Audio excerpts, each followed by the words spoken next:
You know, when it comes to O-scale, if there's one thing I could call myself, it's picky. You know, these things are often pretty expensive. They're very large, so I'm kind of, you know, hesitant to get things that I don't think I'll use very often.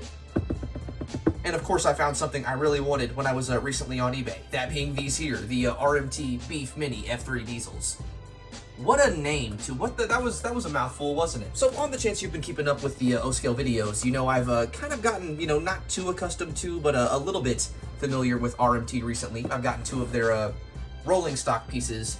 Now we have two locomotives, one being powered and one being, let's see, yeah, this is the powered unit and this one should be the non-powered unit. Yep, we have two, or pretty much just one diesel, but another one to match it and, you know, make it look like a larger units altogether, I suppose. And because these are technically my first, you know, O-scale diesels that aren't like Aryan Burt and Thomas themed, we're not gonna waste any time here. We're just gonna, you know, jump as quickly into this review as we fucking can, because I'm really excited to talk about these. So just like the rolling stock, the RMT box here does have quite a bit of different like road names and stuff like that around the box.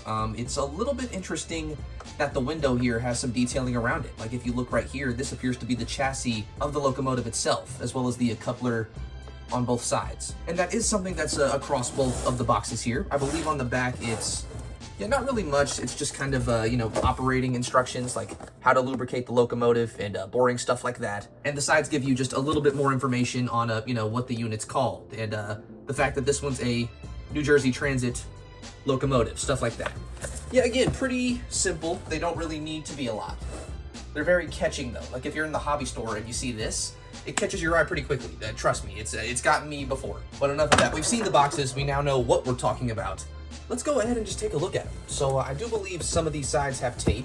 I'm going to do my best to be as careful here as I can, because I know some people say that, you know, the way I hold knives gives them a lot of anxiety. And personally, I don't really understand it, but I'll do my best to be careful here. Let's see here. Oh, shit. I need to... Fuck.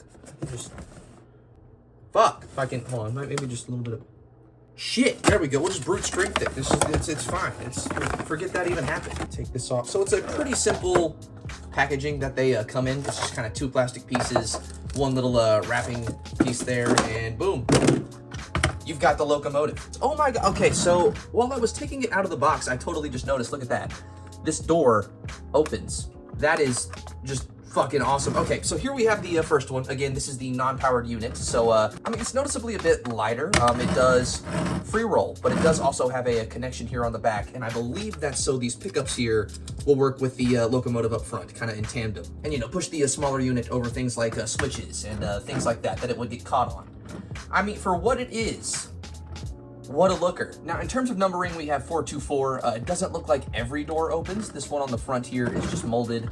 The one on the other side does, though. And I mean, again, just in terms of detail, this thing has quite a bit, while also not really being too much, if that makes any sense. So here's a closer look at the side. As you can see here, we have a lot of rivet work. The decaling looks amazing. We have separately fitted handrails, all of that. But it's also, I mean, something about it just feels so simple. And I mean, that probably is just because it's a literal mini F3 diesel, right? But I mean, that aside, it does feel just a little bit simple. And I mean, that, again, probably is down to the livery and just the make of the locomotive.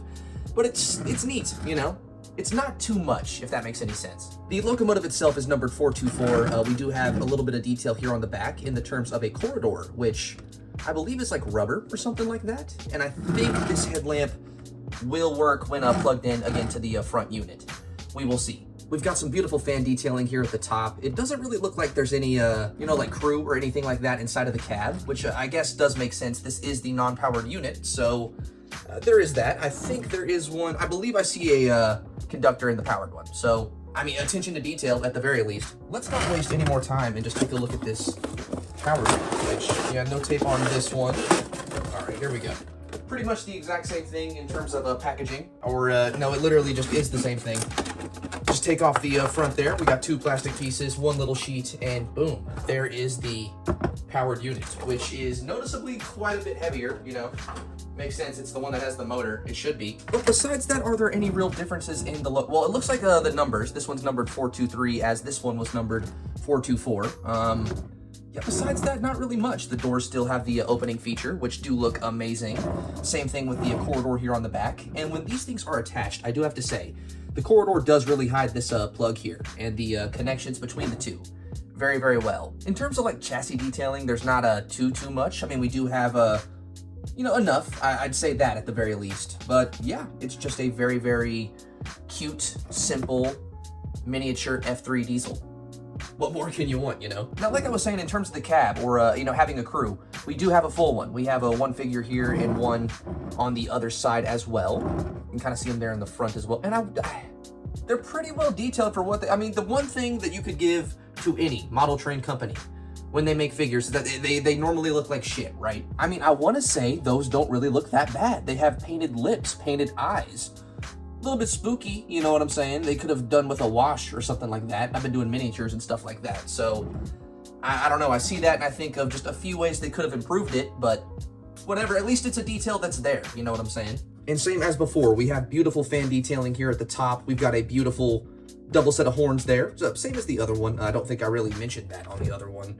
Yeah, there's quite a bit to this locomotive that just looks really, really good. And the pickups here, everything down here looks really, really clean. The person who I bought this from seems to have done a little bit of servicing to this thing before I got it. So hopefully it runs very smoothly as well. Now, like I was saying in the collection video, I might repaint these things. And that's just because I don't really have any connection to the New Jersey Transit. I mean, it's a fun road system. You know what I'm saying? I have nothing against it. But at the same token, it's not really the railroad I care for. Maybe I'll keep it just because it's novel. I don't really have any other engines that look like this, that have the stripes there on the side. It's kind of like, a better version of Amtrak. I'll give it that at the very least. And I won't do the plugs just yet, but I will couple up the locomotive so you can see.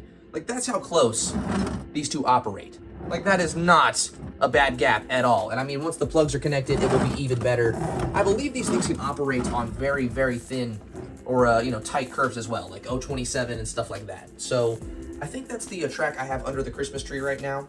Maybe we'll do a quick running session there real quick. We're absolutely taking them to the layout. With all that being said, let's take a look at the light functions and the horns and see these things in operation because I really want to see them pull a freight train. And boom, just like that, we have the two locomotives now at the station.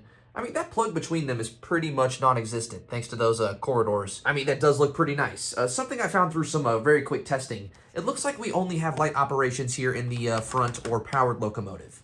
We don't really have that here in the back, even though it does have a, very basic set of like wiring and stuff like that inside of the locomotive and a, area to put a light. So, probably not a hard modification if I ever wanted to try it. Let's go ahead and send it this way. Absolutely nothing from the engine there. But if we go to the other side, look at that. I mean, that aside, these things do run very, very smoothly. I can't really say there's much to critique. Go ahead and leave them on idle. Let's show you the horn real quick. Yeah, a little bit obnoxious. It's very in your face. But yeah, that's pretty much the long and short of this thing. The horn is, I mean, it's very loud. I'll give it that. It's very, I don't know if it's accurate necessarily, but catching, if you're operating this thing, they run very, very smoothly. I mean, thanks to the contacts on both engines being, linked. I'm pretty sure that's what that plug is for, since there's no like lighting or anything like that. These things run like butter. So with all that being said, let's hook up to this freight train here and get some operation going.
Bye-bye. See you soon. Like, he just always in his own world. He really quiet for real unless he know you. He funny as hell, though, but if he know you type shit, you know what I'm saying?